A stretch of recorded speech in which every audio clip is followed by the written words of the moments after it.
kebaikan-Mu yang begitu nyata dalam hidup kami. Kalau kami ada pada hari ini, semata-mata oleh karena anugerah-Mu saja. Kebaikan-Mu yang kami rasakan tiap-tiap hari. Kami bangun dengan tubuh yang segar. Tuhan mengaruniakan kepada kami kesehatan dan kekuatan, kecukupan makanan, minuman, dan pakaian. Kami tahu semua ini adalah pemeliharaan-Mu, janji firman pada kami. Terima kasih Tuhan. Pagi ini di dalam ibadah pembukaan pelatihan kami boleh dengan leluasa memuji-muji dan memuliakan Kau. Karena Kau memang Allah kami, yang layak dan patut menerima pujian dan sembah kami. Sekarang saatnya bagi kami untuk membaca dan merenungkan firman Tuhan. Tenangkan hati kami untuk mengerti apa yang mau Tuhan ajarkan kepada setiap kami. Berbicaralah ya Tuhan, karena kami anak-anak-Mu siap mendengar. Urapi untuk hamba-Mu yang akan mengajarkan firman Tuhan. Ya Tuhan, titipkan firman-Mu itu pada lidah hamba-Mu, supaya hamba-Mu hanya bertutur kata dan berbicara seturut dan sesuai dengan firman Tuhan saja, dan bukan sekehendak hatinya sendiri. Terima kasih. Berkati waktu kami dalam mendengarkan sabda-Mu. Di dalam nama Tuhan kami Yesus Kristus, kami sudah berdoa. Amin. Salam sejahtera, saudara dikasih oleh Tuhan Yesus Kristus. Shalom. Yahoo. Betul ya? Ngomongnya ya. Yahoo. Yahoo. Sebelum saya membacakan bagian firman Tuhan dan merenungkan, mungkin saya memperkenalkan diri dulu ya. Nama saya Pendeta Hari Sujatmiko. Saya rohaniwan yang melayani di Sinode Gereja Kristus Yesus GKY. Baik, setelah itu sekilas perkenalan. Hari ini saya akan menyampaikan satu tema atau satu topik perenungan pada pagi hari ini dengan judul Finishing Well. Mengakhiri pertandingan hidup dengan baik. 2 Timotius pasal 4 ayat 6 hingga 8. Mari kita membaca atau melihat bagian firman Tuhan ini. 2 Timotius pasal 4 ayat 6 hingga 8. Saya akan bacakan ayat ini untuk saudara. Ayat 6. Mengenai diriku, darahku sudah mulai dicurahkan sebagai persembahan dan saat kematianku sudah dekat. Aku telah mengakhiri pertandingan yang baik. Aku telah mencapai garis akhir dan aku telah memelihara iman. Sekarang telah tersedia bagiku mahkota kebenaran yang akan dikaruniakan kepadaku oleh Tuhan, Hakim yang adil pada harinya. Tetapi bukan hanya kepadaku, melainkan juga kepada semua orang yang merindukan kedatangannya. Sampai demikian jauh pembacaan kita akan firman Tuhan. Berbahagialah setiap kita yang bukan saja membaca, tapi juga merenungkan serta melaksanakan firman Tuhan dalam kehidupan sehari-hari. Terus saya mulai dengan satu cerita dulu ya. Ini selingan, tapi ingin mencoba menjelaskan apa yang mau saya sampaikan. Saya dengan istri, kalau kami di Jakarta, ya, biasanya kami suka belanja bulanan, saudara.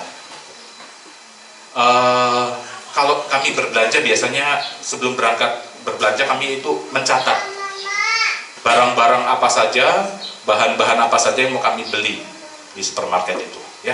Bukan apa-apa. Ini faktor U. Udah tua, saudara. Begitu masuk, wah itu di supermarket kalian tahu sendiri, banyak sekali barang. Kalau nggak dicatat, kita bisa lupa, gitu ya. Nah, begitu kami sampai di supermarket, saya punya kebiasaan kalau berangkat itu, istri saya kalau begitu masuk, dia ke kiri, khususnya ke rak-rak yang urusan ibu-ibu nih. Bumbu-bumbu dapur, urusan dapur gitu ya, barang-barang rumah tangga. Kita cowok-cowok nggak suka tempat itu. Ya. Yang saya lakukan adalah kalau istri saya ke kiri, saya ke kanan. Nah, gitu ya. Menuju ke rak-rak barang-barang urusan hobi laki-laki. Wah, ya Pak, elektronik lah, perkakas lah, wah semuanya itu. Nah, itu senang kita ke bagian rak-rak semacam itu. Nggak ketemu, tapi ngikutin dengan catatan yang kita beli. Nah, pada waktu kami mau belanja, saya dengan istri ini punya satu penyakit. Ini ngaku dosa dulu nih, ya, pendeta ngaku dosa dulu. Kami ada satu penyakit yang buruk, yang jelek. Kalau kami belanja, kami itu kalau belanja suka cari yang ada hadiahnya. Suka cari yang ada diskonnya. Saudara, begitu ada promo barang yang dapat diskon atau ada hadiahnya, itu biasanya kami ambil. Beli rinso, hadiah piring. Wah, rinso di daftar mau dibeli nggak ada, karena di rumah masih banyak rinsonya. Tapi karena ada piringnya, ambil juga itu, masuk troli, gitu ya. Wah, apalagi kalau beli 10 bungkus Indomie rasa kari ayam, dapat bonus 5 bungkus Indomie rasa bulu ayam, gitu ya. Enggak ada ya. Indomie rasa bakso sama kayak gitu. Di rumah berdus-dus itu Indomie, nggak habis-habis dimakan. Tapi karena ada bonusnya 5, ambil juga, masuk troli. Saudara, apalagi kalau udah ada banner gede-gede di supermarket, Sale, tahu Sale? Sale, gitu ya, sale 70%. Wah, nggak usah ditanya itu, nggak usah tanya, pasti akan datang iraknya itu, ya. Kita obrak-abrik. Padahal itu kalian tahu, itu cuma trik bisnis. 70% gede-gede, tapi ingat, di bawahnya ada tulisan kecil-kecil gitu, tidak terbaca. Tahu tulisannya apa? Syarat dan ketentuan berlaku. Ya, yang diskonnya itu paling cuma 1-2 barang, ya. Atau tulisan lagi kecil-kecil lagi, jika persediaan masih ada. Padahal yang diskon 70% mah udah habis gitu ya, yang sisanya nggak ada diskon. Tapi kita udah tergerak untuk ambil aja begitu. Nah, kalau udah begitu saudara, kalau troli udah penuh, kita udah nggak berani lanjut, ya. Takut over budget, ya. Jadi begitu udah penuh, ya udah kita bawa itu ke kasir gitu ya, ke bagian pembayaran. Nah, ini kalau udah sampai di depan kasir, biasanya langsung kami itu kena penyakit jantung mendadak. Apa itu? Itu loh, totalan bilnya itu loh, ya, totalan. Nah, harganya, oh, gede banget gitu. Padahal masih banyak daftar yang belum dibeli. Tapi harganya sudah banyak sekali. Saudara, inilah kejelekan kami kalau berbelanja. Sudah dirancang, sudah direncanakan dari rumah, tetapi begitu di lapangannya meleset semuanya, berubah semuanya. Apa yang saya mau katakan dengan kisah ini? Saudara, kita sebenarnya didesain, diciptakan, dilahirkan dengan satu tujuan. Di Quran dalam bukunya Purpose Driven Life, kehidupan yang diarahkan pada sebuah tujuan, dia katakan apa? Bahwa tidak ada satu orang manusia pun yang dilahirkan tidak punya tujuan. Tuhan sudah lahirkan dia dengan satu tujuan hidupnya. Pertanyaannya adalah, tahukah kita tujuan yang Tuhan rancangkan dalam hidup kita?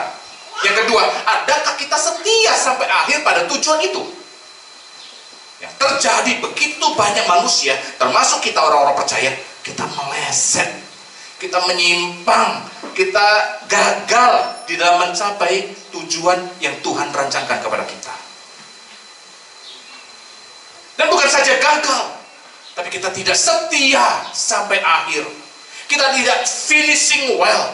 Kita nggak setia sampai akhir hayat hidup kita. Izinkan saya mengutip dari apa yang ditulis seorang profesor yang bernama Profesor Dr. Robert Clinton. Dia adalah profesor leadership atau kepemimpinan dari Fuller Theological Seminary di Pasadena. Dia menuliskan sebuah buku dengan judul Finishing Well di tahun 1995. Dia tuliskan kira-kira kesimpulan dari bukunya itu adalah 2 dari 3 tokoh di dalam Alkitab mulainya bagus, mulainya baik, tapi mengakhirinya jelek, mengakhirinya buruk. Dia ambil contoh beberapa tokoh di Alkitab. Yang pertama, Saul. Siapa yang kenal Raja Saul? Orang yang luar biasa. Saul di dalam 2 Samuel pasal 9 ayat 21, pada waktu Samuel akan mengurapi dia menjadi raja, dia menjawab, bukankah aku seorang suku yang dari suku Benyamin, suku yang terkecil dari Israel? Bukankah kaumku yang paling hina dari semua kaum suku Benyamin? Mengapa Bapa mengurapi aku jadi raja? Saul mulainya bagus, rendah hati, dia tahu diri, Dia bukan suku yang besar, yang membanggakan. Saya nggak tahu apakah marga atau suku-suku di Nias juga ada pangkatnya atau jenjang-jenjangnya. Oh, kalau suku ini atau sumamanya marga ini lebih tinggi begitu. Kalau di Tionghoa ada, ya, ada kayak kasta begitu, ya, ada kastanya. Oh, kalau marga ini itu istilahnya kastanya kasta tinggi, ya. Ini para brahmana begitu, ya. Ini para kastatria, para raja-raja. Tapi ada nanti kasta atau marga yang maaf kelas bawah, ya, hanya penduduk rakyat jelata. Nah, Saul menyadari, aku nih suku Benyamin, suku yang terkecil, kaum yang paling hina. Dia sadar, dia bukan orang yang pantas, orang yang layak. Tapi karena Tuhan sudah menetapkan dia untuk menjadi raja, Tuhan mengurapi dia menjadi seorang raja yang dipakai Tuhan luar biasa. Kita tahu Saul pada waktu habis diurapi, Tuhan pakai dia begitu dahsyat. Setiap peperangan yang dipimpin oleh Saul mengalami kemenangan gilang gemilang. Sampai pada puncaknya ketika pertandingan atau perlawanan dua kelompok, Israel di seberang sini dan di seberang sana ada Filistin. Nah, tampil seorang yang tinggi besar di kalangan Filistin untuk menantang orang-orang Israel. Tahu namanya? Wah, kalau nggak tahu keterlaluan. Goliat, badan besar begitu, ya. Ayo, istilah adu fisik begitu, ya. Kamu pilih satu orang dari kaummu, dari Filistin, ini aku, ya. Ayo lawan. Gak ada yang berani. Itu raksasa ini, ya. Seperti kita belalang aja katanya. Dan Saul sebagai seorang raja yang perkasa, yang pernah memimpin peperangan yang gilang gemilang, pun tidak berani. Gak ada yang berani. Sampai dihina-hina sama Goliat. Tahu kalian akhirnya muncul siapa? Daud. Yang kata Alkitab, yang mukanya kemerah-merahan, elok parasnya. Bukan tentara, tidak terlatih untuk jadi tentara. Tapi dia karena barisan tentara Allah, yaitu orang-orang Israel, dihina oleh orang yang tidak bersunat ini, maka dia tampil dan kita tahu jalan ceritanya. Goliat yang perkasa itu roboh dalam sekali lemparan uli dari Daud itu. Saudara, ketika Daud mengalami kemenangan itu, yang sederhana, kemenangan yang bisa dikatakan, bukan tinju lawan dan segala macam, dia cuma dilempar pengalihan itu, dan matilah Goliat. Lalu dipuji Daud. Saul mengalahkan beribu-ribu, sedang Daud mengalahkan berlaksa-laksa. Padahal baru cuma satu yang dia kalahkan, yaitu Goliat. Tapi langsung dipuji, Daud mengalahkan berlaksa-laksa. Apa yang terjadi pada Saul? Langsung iri hati, langsung gak suka, langsung marah. Dan kita tahu dan ceritanya, Daud berusaha berulang-ulang untuk dibunuh oleh Raja Saul. Dan kita tahu akhir hayat dari Saul, dia gagal mempertahankan hidup yang bersih. Dia berani menghinakan Allah melalui cara dia tidak menghormati persembahan yang harusnya dilakukan oleh seorang nabi, yaitu Samuel, dan dia mengambil alih. Dan banyak hal-hal yang akhirnya menentang, dan Saul mati dalam kondisi yang sangat menyedihkan. Mulainya bagus, hebat, tapi mengakhiri hidupnya dengan buruk. Contoh lain, Salomo. Wah, siapa yang gak kenal Raja Salomo? Raja yang luar biasa. Alkitab menyebutkan sebelum Salomo tidak ada seorang yang berhikmat seperti dia, dan sesudah Salomo pun tidak ada orang yang pernah dilahirkan yang sehikmat seperti Salomo. Orang yang Tuhan pakai luar biasa. Dia begitu mencintai Tuhan, mengasihi Tuhan, dan Tuhan izinkan dia saja, bukan ayahnya Daud, tapi dia, yaitu Salomo, untuk membangun apa? Bait Allah. Di masa pemerintahan Salomo, Israel mengalami kejayaan yang luar biasa. Tapi sayang, Salomo yang mulainya dengan baik, yang bagus, yang sangat cinta Tuhan, mengakhiri hidupnya dengan buruk. 1 Raja-Raja pasal 11 ayat 3 dan 6 mencatatkan di situ. Salomo mempunyai berapa istri? Ayo. Salah. 700 istri. Dan berapa selirnya? 300. Totalnya berapa? 1000. Kami yang sudah berkeluarga, ya, Satu istri aja nggak habis-habis, ya, nggak habis-habis. Ini 1000. Saya nggak habis ngerti gimana caranya Salomo ngurusin istrinya begitu banyak.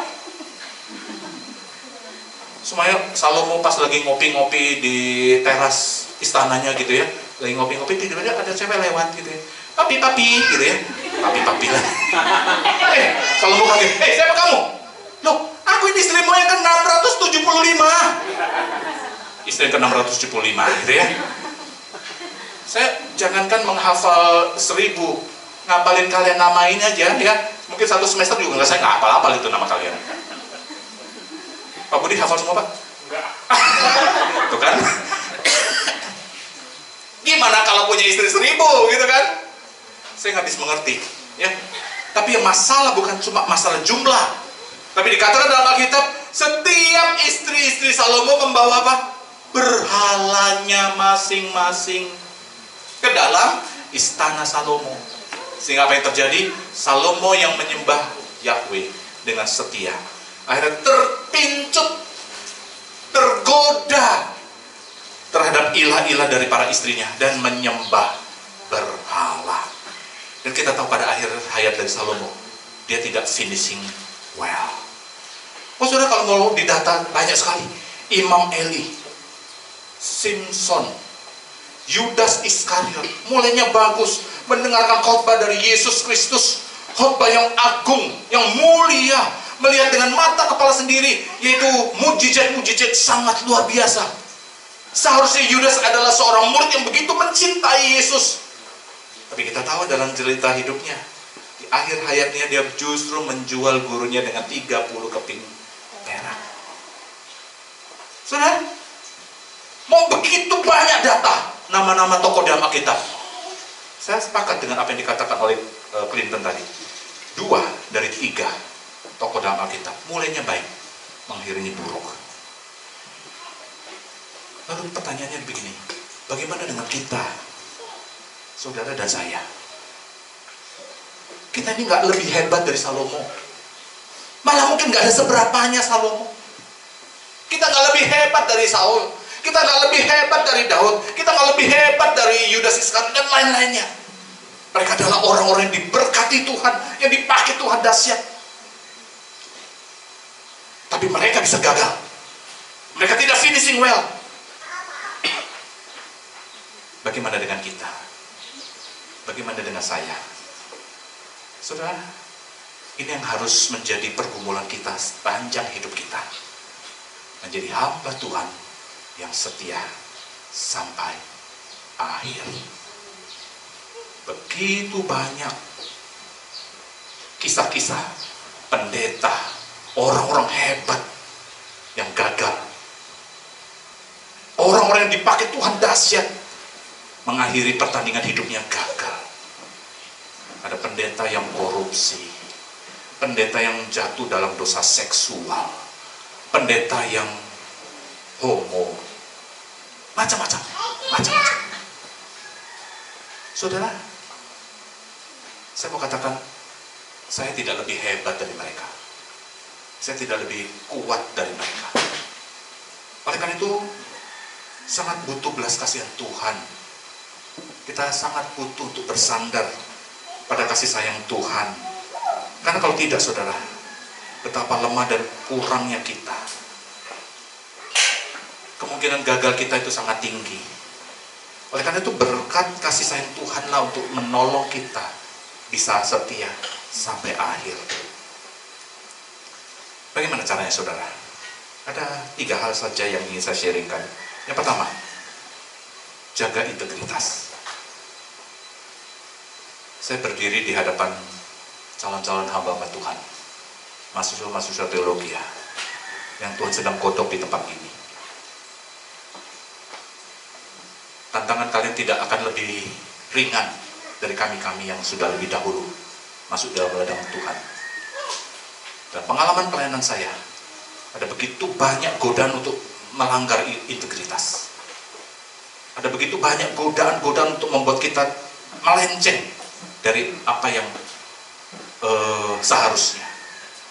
Maka adik-adik para mahasiswa di sekolah ini, pegang teguh integritasmu di hadapan Tuhan.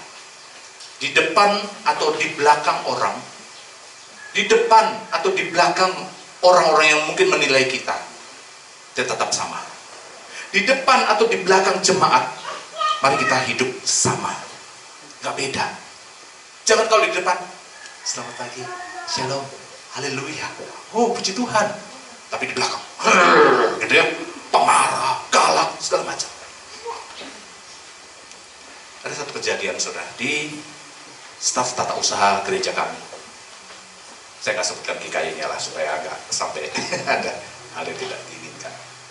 Satu kali saya menemukan di kantor TU, ya tata usaha, ada satu orang TU kami itu lagi jongkok di lantai, nangis, sesegukan. Nangis itu kayak apa ya, mendapat berita kematian atau apa begitu. Saya juga kaget, kenapa kamu?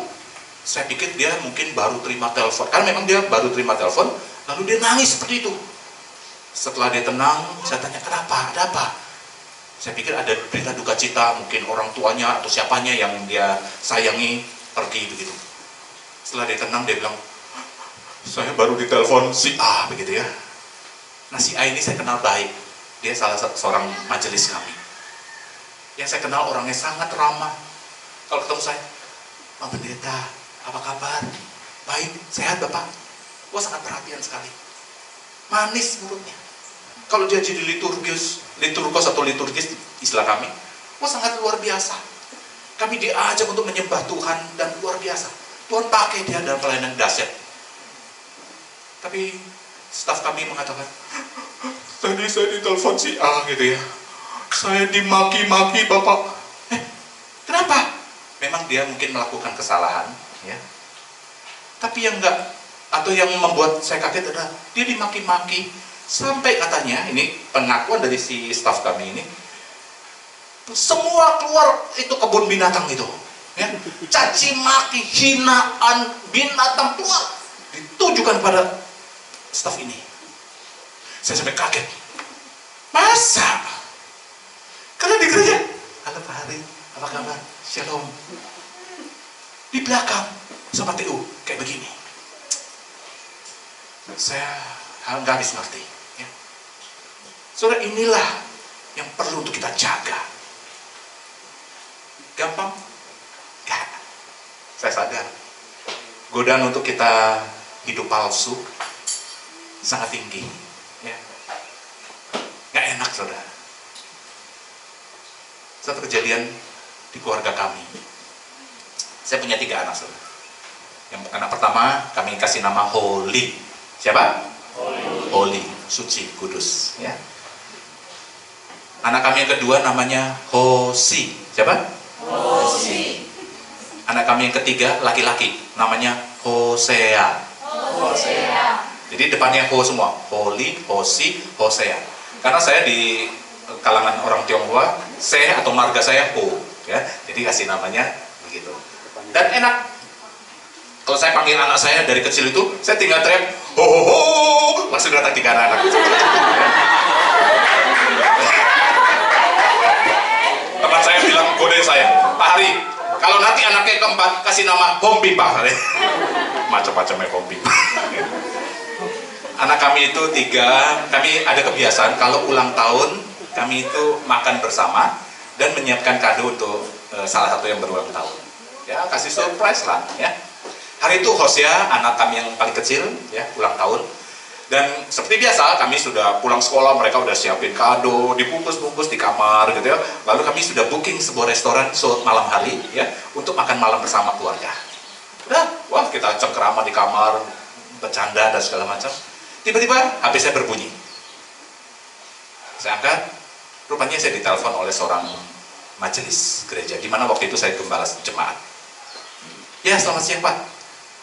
Pak Hari, mohon maaf nih Pak, ada satu hal yang penting yang perlu kita cepat bicarakan dan putuskan. Nanti malam apakah Bapak bisa rapat? Nanti malam bisa rapatnya? Itu pertanyaan, tapi saya tahu dia mengharapkan saya datang gitu kan. Nanya tapi sebenarnya ngarep gitu loh. Padahal malam ini saya sudah janji sama anak saya, kita pesta kecil bersama dengan anak kami yang ulang tahun. Saudara bisa tebak apa jawaban saya? Siap. Nanti malam saya datang rapat. Wah, pendeta, gembala harus menghormati dan menghargai majelis. Keluarga nomor sekian gitu ya. Dan saudara tahu apa yang terjadi? Mereka, anak-anak saya dengar saya lagi nelpon itu karena di kamar. Begitu dengar, oke, siap, nanti malam rapat. Mereka tahu acara nanti malam batal total. Langsung dia tinggalkan itu anak-anak, bikin bungkus kado, nggak dilanjut. Karena apa? Bubar acaranya. Mereka pindah ke kamarnya masing-masing. Dan saya tahu mereka sedih. Dan saya ini bapak yang pengecut, saudara. Saya nggak berani minta maaf. Saya minta sama istri, kamu yang tenangin anak-anak, ya. Saya nggak berani. Ini bapak pengecut ini, ya. Saya nggak tega. Saya sudah menyakiti hati anak saya karena mereka kecewa pasti. Dan ini terjadi beberapa kali. Kenapa? Mungkin pada waktu awal saya menjadi seorang pendeta, seorang hamba Tuhan, pelayan nomor 1, semua nomor 2, keluarga pun nomor 3, nomor 4, nomor sekian. Wah, itu komitmen luar biasa, bukan? Mungkin kalian sempat berkomitmen seperti itu. Tapi saya katakan minta maaf, salah komitmen itu. Ya. Itu pernah saya lakukan dan saya gagal. Tahu nggak? Kenapa saya puncaknya akhirnya mengubah konsep itu? Satu kali istri saya pernah ngomong begini sama saya. Aku ini ya lebih senang dari jemaatmu daripada jadi istrimu. Ngerti maksudnya? Ngerti? Karena kalau saya untuk jemaat siap berangkat jalan. Tapi kalau untuk istri, untuk anak, nantilah, ngalah. Udah nanti aja, nanti. Maka istri saya sampai komentar begitu. Aku ini lebih senang jadi jemaatmu daripada jadi istrimu. Soalnya saya jujur bertobat untuk hal ini. Saya sampai minta sama majelis, minta maaf ya. Saya kalau komitmen ini terus saya jaga dan akhirnya saya kelihatannya bagus di mata kalian, tapi saya berantakan rumah tangga saya. Saya gagal. Dan puji Tuhan, saya minta sama majelis kalau bisa bikin acara jangan mepet-mepet, ya, jangan mendadak-mendadak, ya. Dan kalau semuanya mendadakan, kalau saya pas nggak bisa, saya juga minta maaf ya, saya nggak bisa hadir. Dan puji Tuhan majelis bisa mengerti dan mendukung, bahkan mendukung, ya. Saya mau kasih nasihat kepada teman-teman adik-adik mahasiswa di sini, ya. Ingat loh, kamu kalau nanti jadi gembala jemaat, jadi pemimpin di gereja, itu istri dan anak-anakmu itu juga jemaatmu, yang juga harus kamu gembalakan dengan baik. Mereka juga butuh perhatianmu. Kalau engkau gagal menggembalakan mereka, kamu sebenarnya gagal dalam menggembalakan jemaat-jemaatmu yang lain. Maka kau harus berlaku adil pada mereka. Apalagi mereka itu adalah orang-orang yang dikhususkan kepadamu. Itu adalah belahan jiwamu, istrimu itu. Anak-anak itu titipan yang Tuhan percayakan kepadamu. Rawatlah mereka dengan baik dan jangan kecewakan mereka. Ketika engkau berhasil menggembalakan mereka dengan baik, engkau telah menjadi teladan bagi jemaat-jemaat yang lain. Untuk menjadi seorang ayah yang baik, seorang bapak yang baik, seorang gembala yang baik. Saudara, integritas itu harus dijaga. Di depan atau di belakang, ya. Jangan cuma tampil di depan senyum, ya. Rumah tangga kita berantakan, rumah kita kacau, sifat asli kita ketahuan dan segala macam, ya. Hal yang kedua, hati-hati dengan godaan dunia, masalah keluarga, seksual, keuangan, secara khusus keuangan, saudara, ya. Hati-hati sekali. Kadang-kadang di gereja-gereja tertentu kita sebagai pemimpin gereja juga dipercayakan keuangan. Terlalu banyak pendeta hamba Tuhan yang gagal dalam mempertahankan godaan dunia soal keuangan. Tidak jujur, tidak tidak memakai uang yang dipercayakan kepada jemaat dengan baik. Saudara, kalau hal kecil ini, sebenarnya bukan hal kecil, ini juga hal besar, tapi kita tidak setia, percayalah, untuk hal-hal yang besar, tidak mungkin Tuhan akan percayakan kepada kita. Tidak mungkin. Tidak mungkin. Jaga integritas ini. Dan yang ketiga, setia, konsisten dalam pelayanan kita sampai akhir. Kadang-kadang menjalankan sebuah misi Tuhan, visi Tuhan, itu tidak gampang. Sekali tadi senang, tadi malam kita banyak bincang-bincang ya. Di tengah-tengah hutan seperti ini, saya mendengarkan kesaksian Pak Jefferson memulai sebuah pelayanan yang tidak mudah. Di tempat yang kata orang Nias Barat, daerah yang paling berat ini ya. Pendeta di sini aja tinggalkan, apalagi orang lain malah mau masuk ke sini. Tapi ketika kita belajar setia sampai akhir, konsisten dengan panggilan Tuhan, Tuhan tidak pernah berhutang pada kita. Ya. Tuhan tidak pernah membiarkan hamba-hambanya yang setia untuk harus menanggung derita. Dia pasti akan fair sama kita, menuntun kita, memberkati kita tepat pada waktunya. Ya. Bukti iman sudah Tuhan nyatakan melalui gedung ini. Ya. Dan saya yakin dan percaya itu seperti kupas bawang, saudara, selapis demi selapis. Selapis demi selapis Tuhan bukakan, Tuhan bukakan, Tuhan bukakan. Dan kemudian Tuhan nyatakan di tempat ini. Amin. Tuhan akan karyakan yang sangat luar biasa. Bagian terakhir, saudara, saya akan menceritakan ada 3 tokoh yang menjadi lukisan gambaran bagi kita. Tahun 1945 sampai 1950, ada 3 pengkhotbah yang begitu hebat yang dipakai Tuhan di Amerika Serikat, yang bertalenta, yang sangat populer.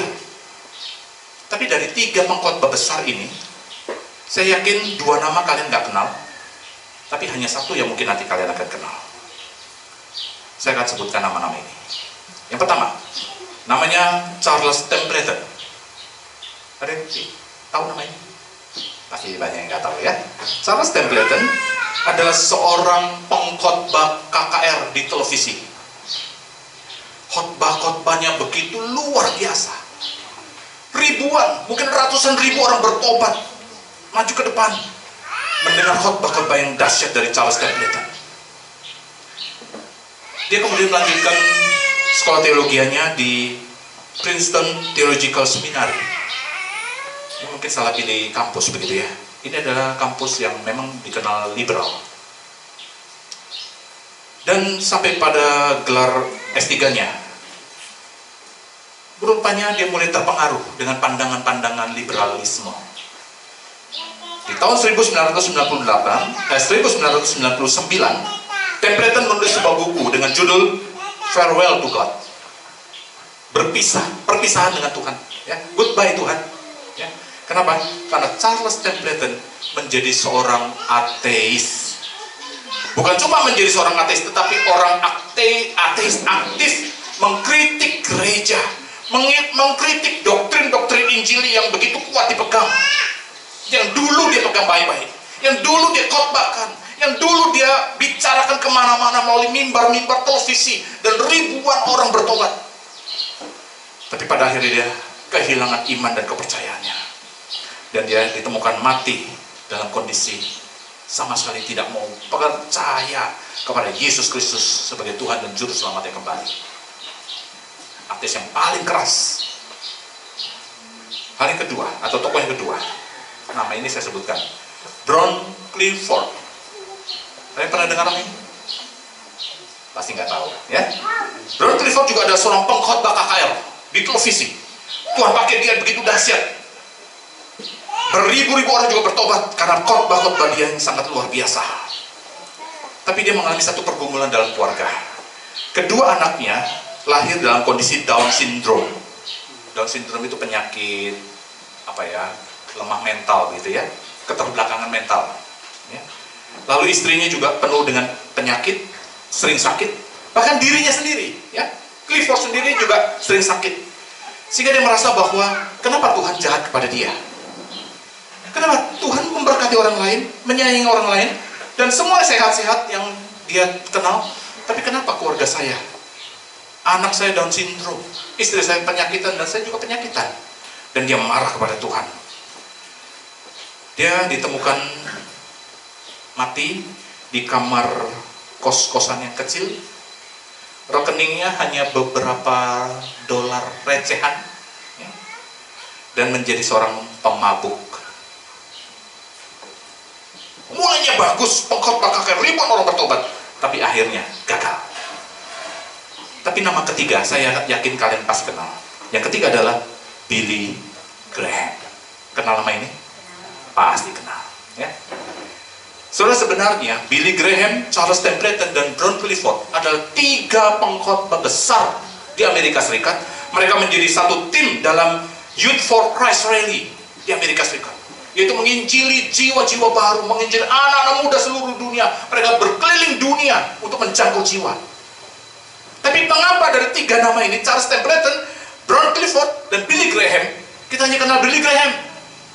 Karena kita tahu tokoh yang ketiga ini sampai di usia 98 tahun, sewaktu Tuhan panggil dia, dia ditemukan tetap setia.